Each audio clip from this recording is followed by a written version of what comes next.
Começa agora, programa Painel Livre, com Marconi Viana.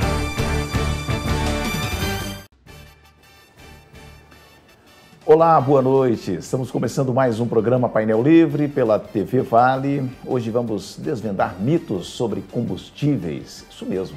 Quem veio conversar com a gente, Gilberto Pozzi, especialista em combustíveis da Raízen, que está em Diamantina e nos atendeu, né? Veio aqui prestar esse serviço, contar para a gente aqui, desvendar verdades e mitos sobre combustíveis. Quero agradecer a você que nos acompanha. Estamos ao vivo no nosso site, tvvalenet.com.br, transmitindo no canal 7 analógico, canal 34 digital, e o programa já é disponível na plataforma do YouTube.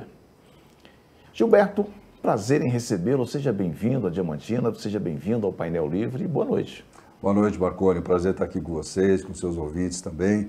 Vamos falar um pouquinho de combustível, então, né? Vamos, como você falou, abordar ou tentar abordar alguns mitos que correm no mercado aí e ver o que é fato e o que é mito, né, nesse mercado. Deixa eu começar entendendo o que é a Raízen, né? A princípio eu achava que era Raízen, algo americano e tal. É Raízen. O que é a Raízen? É Raízen. Raízen é uma joint venture entre a Shell e a Cosan. A Cosan é o maior produtor independente de açúcar e álcool que a gente tem. E a Shell, uma grande companhia estrangeira de energia. Então as duas se juntaram, formaram a Raízen, que hoje é uma empresa voltada aí para a produção de energia, para energia renovável, açúcar e álcool, enfim, para os desafios futuros aí e presentes já da mobilidade. E o que te traz a Diamantina? Dentre as minhas funções, né, que a minha área é de desenvolvimento de produto, controle de qualidade, treinamento, formação de pessoas, eu atendo também o mercado. Então, os nossos gerentes de território, que a gente chama de GTs, o gerente de território é a figura que faz o meio de campo, né, o link entre o revendedor de combustíveis e a nossa companhia. E às vezes surgem demandas locais de treinar os gerentes de pista, os revendedores, donos dos postos, os frentistas, né?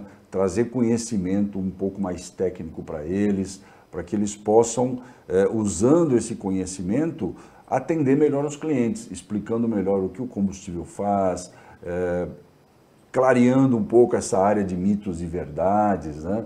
Então, essa é uma função que eu faço também e isso me trouxe aqui a Diamantina.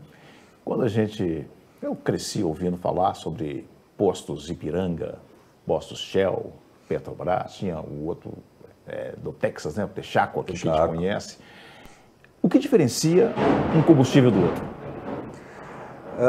Basicamente, o combustível comum que a gente encontra nos postos, ele é comum a todos. Então, é refinado pela Petrobras ou importado, vamos dizer a gasolina ou mesmo óleo diesel, e é um combustível que não possui aditivos, é um combustível comum. O combustível aditivado, ele veio para o mercado para manter o motor limpo em função de uma ação que foi tomada lá na década de 80, quando o CONAMA, Conselho Nacional do Meio Ambiente, criou o PROCONVE, Programa de Controle de Emissões Veiculares. Naquela época, o PROCONVE estabeleceu limites para a emissão pelos escapamentos dos carros e o combustível aditivado veio como uma ferramenta para manter limpo internamente o motor e assim poder extrair desse motor o seu melhor rendimento, o seu melhor benefício. Tem água no combustível? Não, não tem. Esse é um grande mito, Marconi. Obrigado pela pergunta aí. O pessoal fala, tem água na gasolina. Não, não tem. Aquela água que sai no escapamento do motor, vamos pegar um carro flex, quando eu uso gasolina ou quando eu uso etanol. A gente sempre tem que lembrar que o combustível não queima sozinho dentro do motor, ele precisa de ar.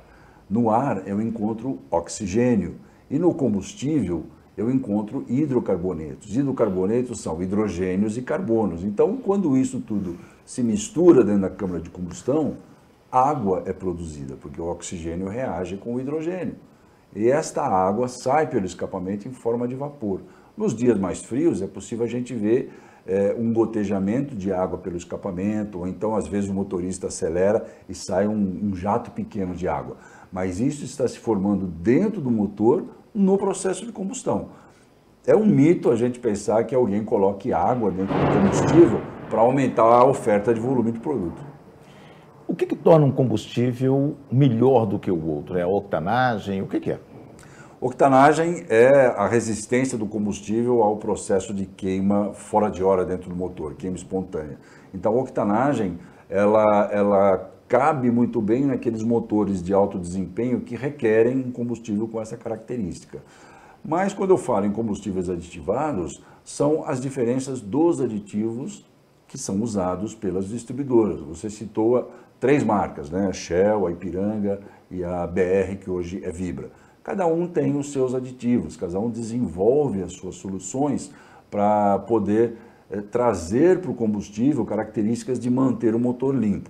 A Shell desenvolve seus aditivos junto com a escuderia Ferrari.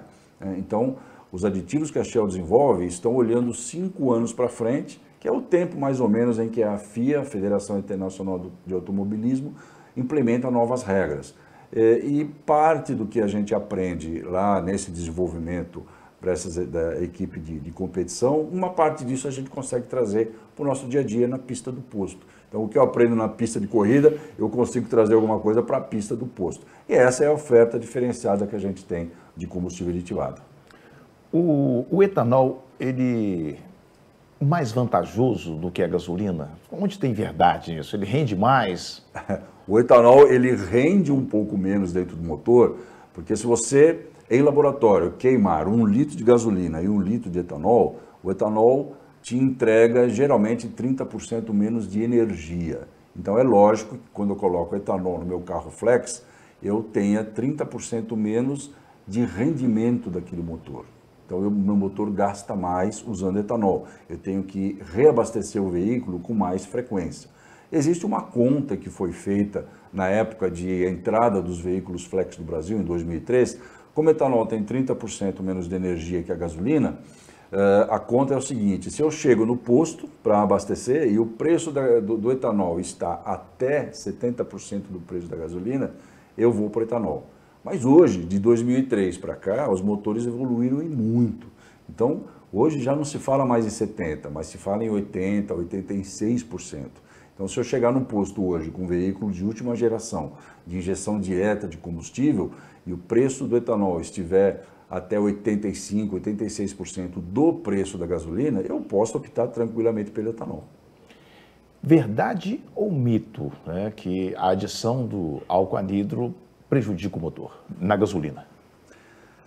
O único prejuízo que o álcool anidro traz nessa mistura, e hoje a gente está usando aqui no Brasil 27% em volume, e o governo já discute aumentar para 30%, é isso que eu te falei agora. O etanol tem 30% menos energia, então quando eu misturo um produto como o etanol anidro na gasolina, eu abaixo a energia da gasolina, da mistura como um todo, né?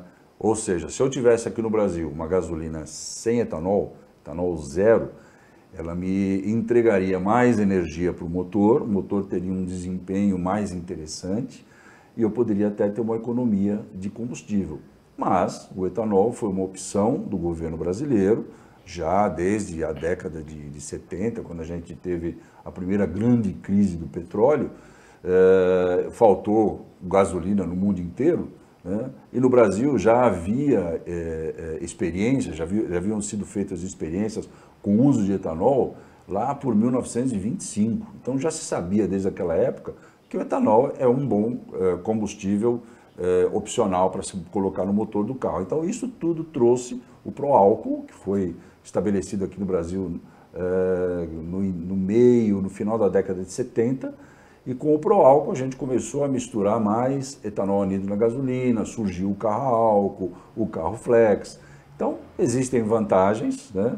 O etanol é um combustível sustentável, a própria planta a cana-de-açúcar também absorve CO2 da atmosfera e por fotossíntese ela entrega de volta o oxigênio. Então, existem muitos benefícios pelo uso do etanol. Mas existe também esse lado de energia, né, que é discutível. Ainda existe chumbo no combustível ou só no Avegás, que é a gasolina de aviação? Somente na gasolina de aviação é que ainda a gente tem a presença de chumbo. O chumbo tetretila no Brasil, ele foi descontinuado, começou-se a descontinuar o chumbo tetretila lá na época em que se criou o proálcool.